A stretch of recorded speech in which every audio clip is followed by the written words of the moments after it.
Assalamualaikum warahmatullahi wabarakatuh. Baik, pada kesempatan kali ini, di sini saya akan membahas materi interaksi manusia dan komputer. Langsung saja, yang pertama ergonomi. Aspek ergonomi atau kenyamanan kerja mempunyai pengaruh yang nyata dalam hal peningkatan maupun penurunan efisiensi dan juga efektivitas kerja.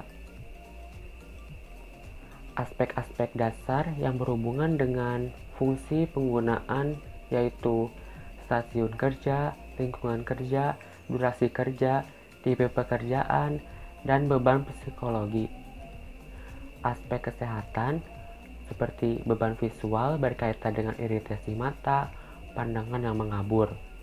Beban otot berkaitan dengan kelelahan otot, ketegangan otot, beban postur tubuh, berhubungan erat dengan berbagai otot yang digunakan tubuh untuk tetap mempertahankan posisi tegak. Beban tekanan mental berkaitan dengan rasa cemas, rasa tertekan, atau depresi. Lingkungan fisik kerja meliputi 1. Pencahayaan. Hal yang perlu diperhatikan dalam pengendalian terhadap cahaya perancangan yaitu lighting fixtures atau arah pencahayaan dan kuat cahaya yang dihasilkan. Kedua, suhu dan kualitas udara. Permasalahan suhu dan kualitas udara pada ruangan stasiun kerja dapat diatasi dengan menggunakan pengontrol suhu udara. Ketiga, suara. Lingkungan suara mempunyai pengaruh yang sangat penting pada konsentrasi, tingkat stres, dan aspek lain dari kinerja seseorang. Suara yang tetap, dan tidak berlebihan dalam membuat suasana yang nyaman. Tetapi suara yang berlebihan atau gangguan suara dapat membuat perasaan tidak enak atau stres. Tipe dan kebiasaan bekerja. Tipe pekerjaan, pemasukan data, atau berorientasi pada hard copy, akuisisi data, pekerjaan yang lebih banyak menatap layar tampilan, pekerjaan interaktif seperti pemrograman, perancangan CAD, pekerjaan pengolahan data seperti editor, kebiasaan bekerja juga berpengaruh terhadap kenyamanan kerja. Ergonomi antarmuka atau Graphical User Interface atau GUI, aspek-aspek yang harus diperhatikan pertama konsistensi. Aspek tertentu pada semua screen dalam UI yang sebaiknya konsisten. Simplicity, pecah tugas yang kompleks ke yang lebih sederhana. Human memory limitation, organisasikan informasi ke dalam sejumlah potongan yang lebih kecil. Cognitive directness, minimalkan model informasi. Feedback, sediakan umpan yang balik yang informatif pada titik yang tepat. System message, sediakan pesan yang kata-katanya berorientasi pada pengguna. Anthropomorphization, jangan menggunakan anthropomorphic, don't attribute human characteristic to object. Modality, gunakan status UI dengan hati-hati. Attention, gunakan cara menarik perhatian dengan hati-hati. Display issues, organisasikan kompleksitas screen. Individual difference, akomodasi level pengalaman pengguna secara individual. Sebelah kiri merupakan desain ergonomi stasiun kerja yang salah dan sebelah kanan desain ergonomi stasiun kerja yang benar. Yang kedua, error dan help. Penyebab kesalahan program. 1. Kesalahan sintak atau sintaksis. Perintah atau statement menyalahi aturan dan kodean yang dimiliki oleh bahasa pemrograman yang digunakan. Kedua, kesalahan runtime error atau fatal error ketika program dijalankan. Ketiga, kesalahan logika aplikasi berjalan tanpa pesan kesalahan tetapi mengeluarkan hasil yang tidak diharapkan. Bentuk penanganan kesalahan seperti validasi pemasukan, proteksi pengguna, pemulihan dari kesalahan, penampilan pesan salah yang tepat. Kenali juga jenis bug. Sifat-sifat dalam help: availability, accuracy and completeness, consistency, flexibility, robustness, unobtrusiveness. Jenis paper-based dan computer-based mempunyai kelebihan, yaitu pengguna dapat menggunakan program pendukung ini di luar masa pengerjaan tugas. Kekurangannya agak sulit mendeskripsikan sesuatu yang bergerak, sulit menyesuaikan antara sesuatu yang dibaca dengan kenyataan sebenarnya. Di dalam sistem merancang help, bagaimana sistem help dipanggil? Pilihan pertama bagi perancang untuk membuat bagaimana bantuan dapat diakses oleh user. Bagaimana sistem help ditampilkan? Bagaimana bantuan akan dapat dilihat oleh user. Yang ketiga, paradigma dan prinsip usability.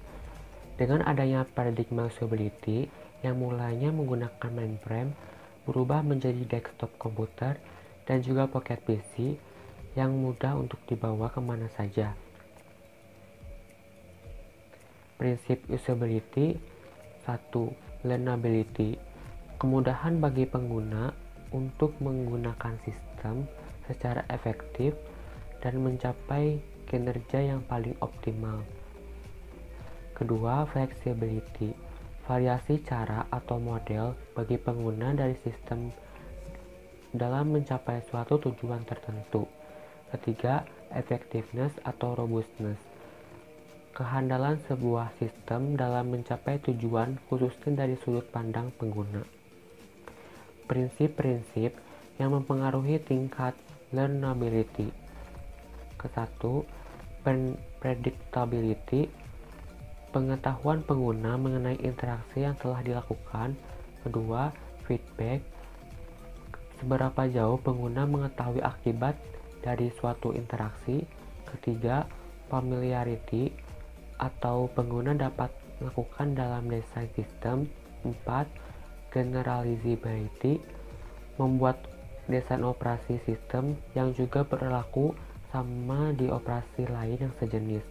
5. Konsistensi. Kekonsistenan dalam penggunaan berbagai istilah maupun ukuran. Prinsip-prinsip yang mempengaruhi flexibility. 1. Dialog inisiatif. Pengguna memiliki kebiasaan dalam sebuah kontak dialog.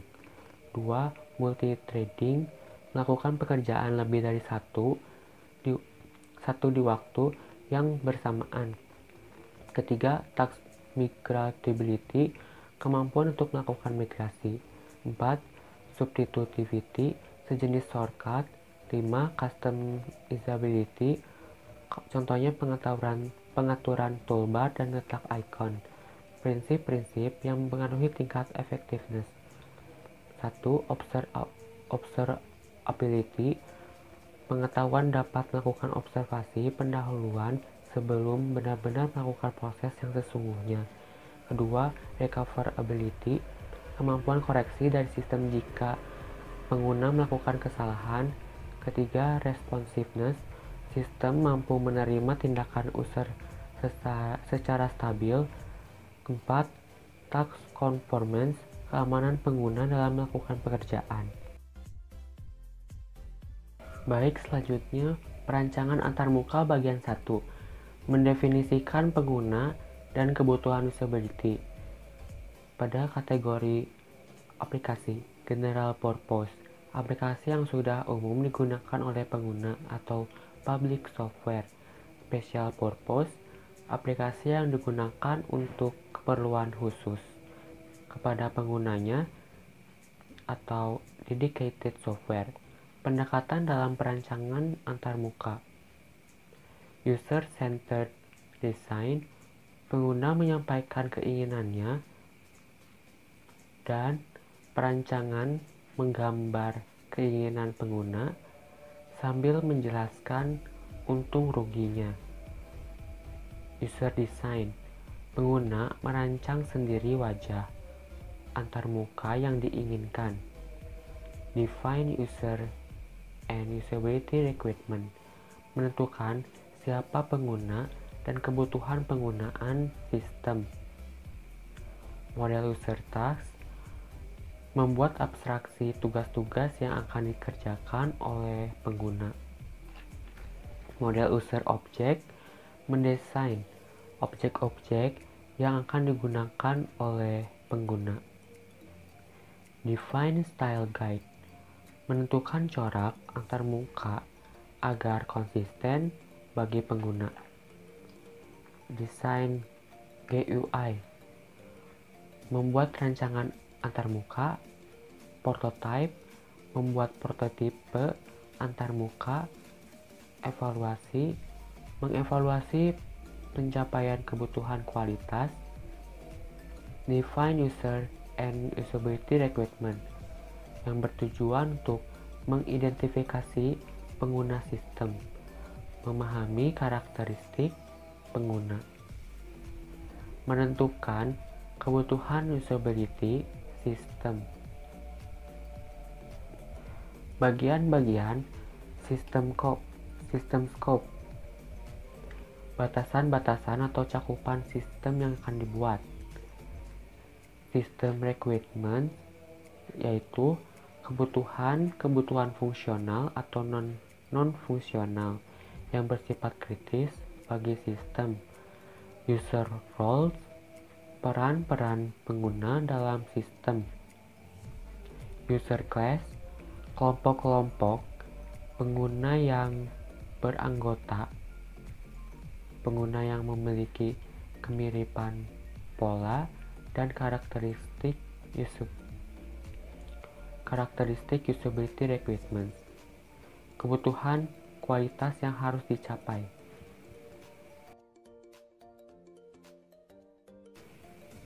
Selanjutnya, perancangan antarmuka bagian 2, mendefinisikan user task, user object, dan style guide. Task analysis adalah alat bantu proses awal desain interface.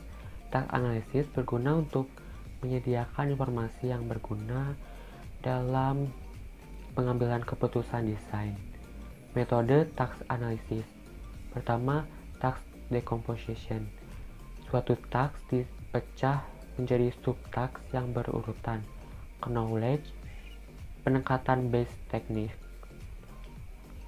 Pengetahuan dari user tentang objek dan aksi yang dibutuhkan dalam task tersebut. Ketiga, entity relation based analysis. Berdasarkan objek, identifikasi dari entity, penekanan pada relationship dan kegunaannya. Define user task. Bagian-bagian bisnis proses-proses bisnis yang terjadi di dalam perusahaan yang terkait dengan sistem perusahaan. Model user object, memahami dan menentukan konsep pengguna atas sebuah objek di dalam sistem. Define user task. Task model. Task atau tugas adalah aktivitas manusia untuk mencapai suatu tujuan yang dapat digambarkan dengan langkah-langkah yang jelas dan dapat diturunkan menjadi beberapa level subtask. Task skenario yaitu urutan langkah-langkah pengerjaan tugas seperti identifikasi tugas-tugas, pilih skenario tugas, gambarkan model tugas, identifikasi sub-sub tugas yang membutuhkan interaksi dengan komputer. Define style guide, menentukan standar corak atau style dari user interface. Application style guide, mendokumentasikan mengenai standar corak atau style dari sebuah aplikasi. Corporate style guide, dokumentasi mengenai standar corak atau style dari sebuah perusahaan untuk setiap aplikasi yang akan dikembangkan.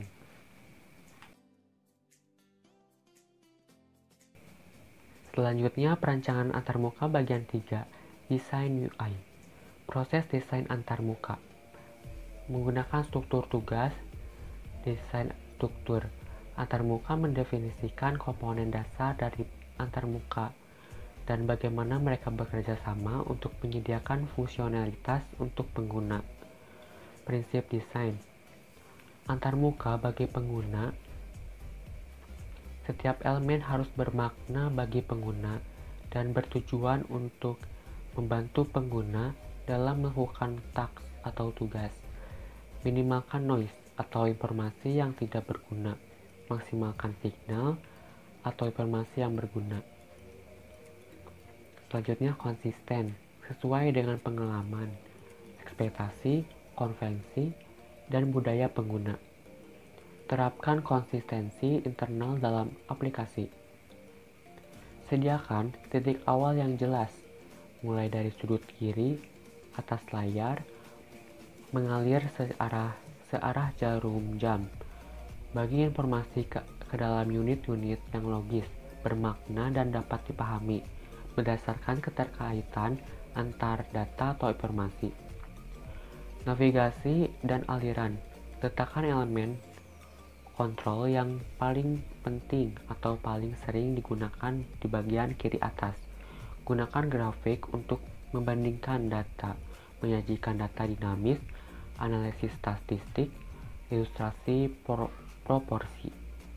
Prototyping, proses membangun model dari suatu sistem, bentuk awal, atau standar ukuran dari sebuah objek. Salah satu metode pengembangan perangkat lunak. Prototyping grafik user interface. Tujuan melihat feasibility rancangan antarmuka, memberi umpan balik atas validitas model tugas, model pengguna, dan corak antarmuka. Evaluasi grafikal user interface. Tujuan untuk mengukur tingkat pencapaian kualitas atau usability requirement, mengidentifikasi masalah-masalah usability requirement. Teknik evaluasi. Ada beberapa bagian evaluasi report, dokumentasi yang berisi evaluasi atas pengukuran tingkat pencapaian kualitas, daftar permasalahan usability requirement. Evaluasi oleh pakar IMK, meminta bantuan pakar IMK atau pihak luar untuk mengevaluasi dan mengidentifikasi permasalahan. Usability requirement, observasi langsung terhadap pengguna diuji coba menggunakan aplikasi yang dibuat. Survei terhadap pengguna, survei dengan wawancara terstruktur atau kuesioner terhadap pengguna yang telah mencoba aplikasi. Cukup sekian penjelasan dari saya. Mohon maaf jika banyak kurangnya. Saya akhiri. Wassalamualaikum warahmatullahi wabarakatuh.